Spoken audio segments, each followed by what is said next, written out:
Fox 10 Phoenix starts now. On this Christmas Eve, this is a Fox 10 News alert, a major airline, American Airlines, issuing a nationwide ground stop earlier this morning. It has since been lifted, but obviously this is going to cause some ripple effects across the nation on what is going to be a pretty busy travel day. Absolutely, and maybe you're heading to the airport right now. Irene is there live this morning with more on some of those flight delays and what you can expect if you are heading to the airport this morning. Hi, Irene.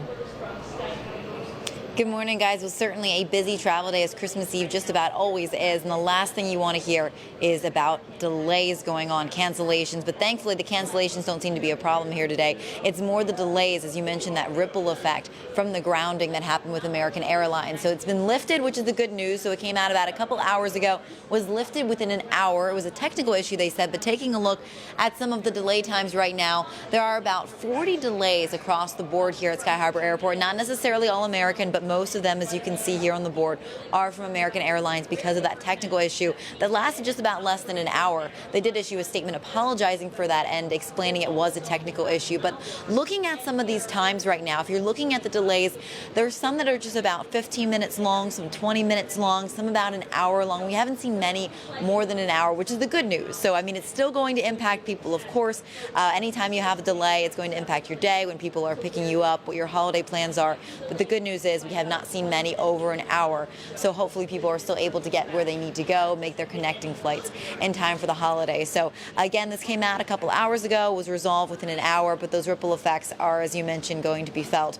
We did talk to a couple. They said they were heading to Mexico, but their flight international, you really definitely don't want to see a delay with something like that.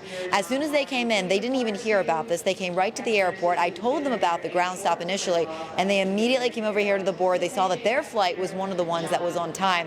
But you can take a listen to what they had to say. They said they were relieved that I mean, they're going to be okay. Well, frustrated, but, glad it wasn't. Ours is actually on time now, so we're super excited. What was that relief like when you looked and been like, oh, it's on time? Oh, just everything's all good, right with the world, all over again. Well, you put so much effort into going on a trip, and get here, you get dropped off, and then it's like, oh no. But I'm more worried about safety issues these days. So if they need to ground them, they need to ground them. Yeah, we've talked to other people out here too, and they're like, well, if my flight's delayed about 20 minutes, it'll be okay. But again, there are some that are an hour, a little bit over an hour, and that does impact people in their travel. So, but as she mentioned, hopefully everyone stays safe, is able to get where they need to get in time for the holidays. We'll send it back to you. We'll be live again in the next hour, trying to talk to some more people out here, see how it's going to be impacting their day. We hope many people get to their destination with ease this holiday season. Irene, thank you so much. Another Fox 10 News alert here to bring you at this hour. An investigation underway at a Phoenix apartment complex at West Valley, 39th Avenue and Camelback. Police tell us they arrived to find at least one man with a gunshot wound. He was taken to the hospital and is expected to survive. No other details were released. Investigators are going to stay there on scene through the morning because they are looking into it as a possible homicide investigation. We'll bring you new details as we receive it. Developing in the high country, a valley man has died after falling through ice on one of the most popular lakes there on the Mogollon Rim, Woods Canyon Lake. Such a sad story. And this morning we are hearing from one man who was there when it happened, and he tried to call for help. This happened Sunday at Woods Canyon Lake, that's just northeast of Payson. A family of 8 was taking photos on the lake when the thin ice broke. Witnesses say they tried to grab anything they could to save that man, but that's when 2 other individuals fell in. A group of witnesses then drove down the road to try and find a signal in order to call 911. We were throwing life jackets at him, but he couldn't catch the life jackets. We tried to grab a branch of tree, but it wasn't successful.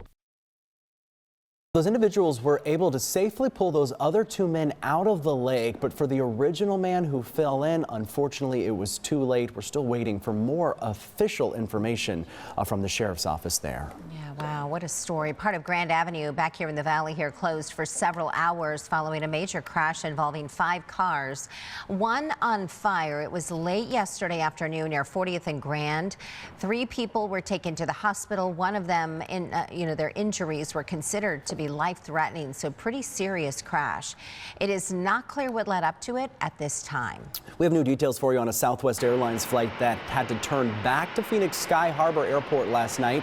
The airline confirms that this is because of a fight that happened on board the plane. Flight 1699 took off from Phoenix Sky Harbor Airport excuse me, right around 7 p.m. and was on its way to Columbus, Ohio, when there was some sort of altercation between passengers. Phoenix police say the plane then turned around, returned back to the valley right around 9 p.m. One of those passengers was removed.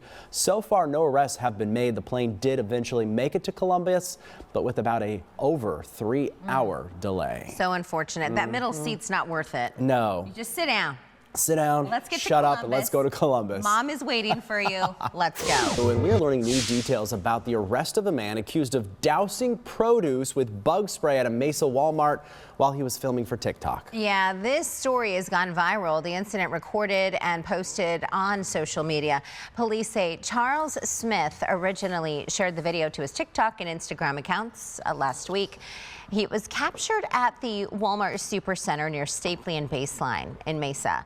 There are worries the poisoned food may have been purchased by unsuspecting customers, as you can imagine. Smith posted many similar, quote, prank videos, including one where he throws things at people from the second story of a mall. Smith told investigators he makes tens of thousands of dollars a month posting this type of content.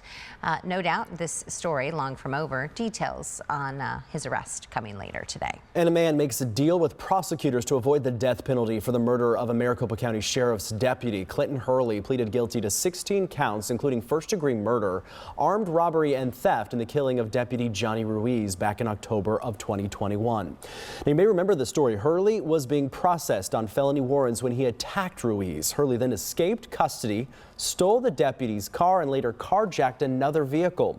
Ruiz died from his injuries 2 days later. Hurley will be sentenced in February for the murder charges. He faces up to life in prison.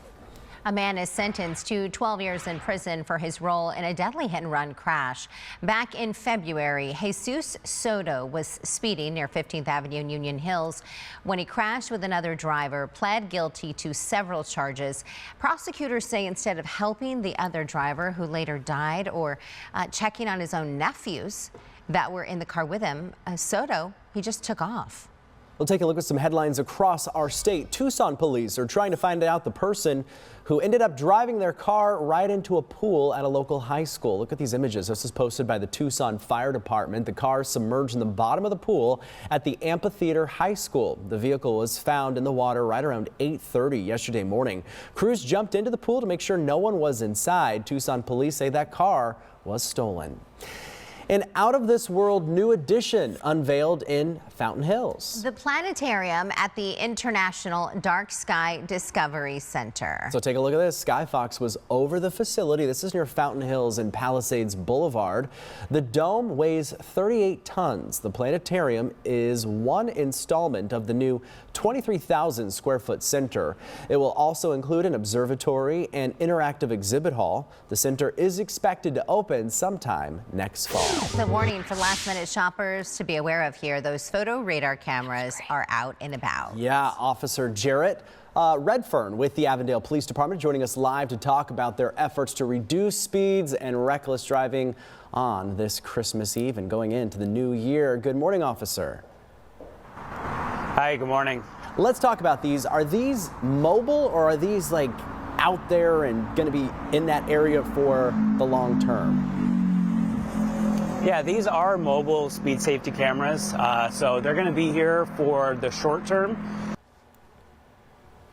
Cameras at on Van Buren near 107th Avenue. They were stationed there for a couple of months. The amount of time that they're going to be on the road will depend on the needs of the city and what the police department feels the most appropriate location is for these cameras, but we can move them. So, officer, give us an idea why these locations. Are you all seeing this is kind of where there's some issues with speeding drivers? Yeah, absolutely. So we want to put these cameras in locations where we have a lot of issues with speeding. And this is a location on Dysart Road, north and southbound here, in School Road, where you have a long stretch straightaway The speed limit's 45 miles an hour, and this is another tool that we can use to help slow down traffic in this area. We have, as you can see, residential on both sides of Dysart Road here. So there's a lot of neighborhoods, a lot of pedestrians that might be out walking along this sidewalk, and we want to make sure that our community is safe, and so this is a great location for these cameras. Officer, can you give us a little insight into the technology? How does this actually work? So we partner with a company called Vera Mobility on these cameras, and so the actual cameras pick up the lane of travel for the vehicle that's speeding, and right now they're set to go off on any vehicle that's traveling 11 miles an hour or greater over the set speed limit. And once the camera goes off, it'll take a picture of the driver and it'll take a picture of the vehicle, and then once that happens, the information gets. Mobility will review the issued citation, and then our traffic unit, an officer or an employee in our traffic unit, will then review the photographs, and then its citation will be issued if it's appropriate. Yeah, so don't wear a bag over your head, because they'll know, right, They'll find officer? You know exactly who it is. We can tell by the look of your body. Okay, officer, here's a question for you. I know sometimes when you all move these, mobile units, there sometimes is a warning period. Is that in effect so that drivers in the area can also be alerted, hey, this is going on, you need to be aware? That's a great question. So when we first introduced these cameras back in May, there was a 30-day warning period where every single citation that was issued was just a warning, and that was for 30 days when these cameras were brand new. We advertised on our social media, on our Facebook, on our Instagram, and on our website. However, after that initial 30-day period, everywhere the cameras go, there is no longer any warning period. Any citations that go out are not warnings, they are citations. We trust and believe that our community is aware that these cameras are now in the city and operational. All right, last question for you, officer. How much are those citations if you're caught speeding by one of those cameras? Yeah, so the actual amount varies based on your speed and goes up the higher over the speed limit you're going. The citation starts at $185 for 11 miles an hour over. And then also, when we place these in school zones or if we place them in construction zones, the amount of the citation will also vary because, it's going to be higher in those special zones. Well, that driver that just drove by, he's a big fan of them. The concrete truck driver, yeah. He was like, you know what, officer? Yeah. Thank you. Thank you for helping to keep our roadways safe. And Merry Christmas Eve to you, my friend. Thank you so much. We appreciate all you do. Thank you, guys. Thank you. Thank you so much. Merry Christmas. Merry Christmas. So you've been warned if you live in Avendale. Yeah. There's cameras out and about. $180, that's not cheap. No, it's not. Very pricey. Nothing to sneeze at. My goodness.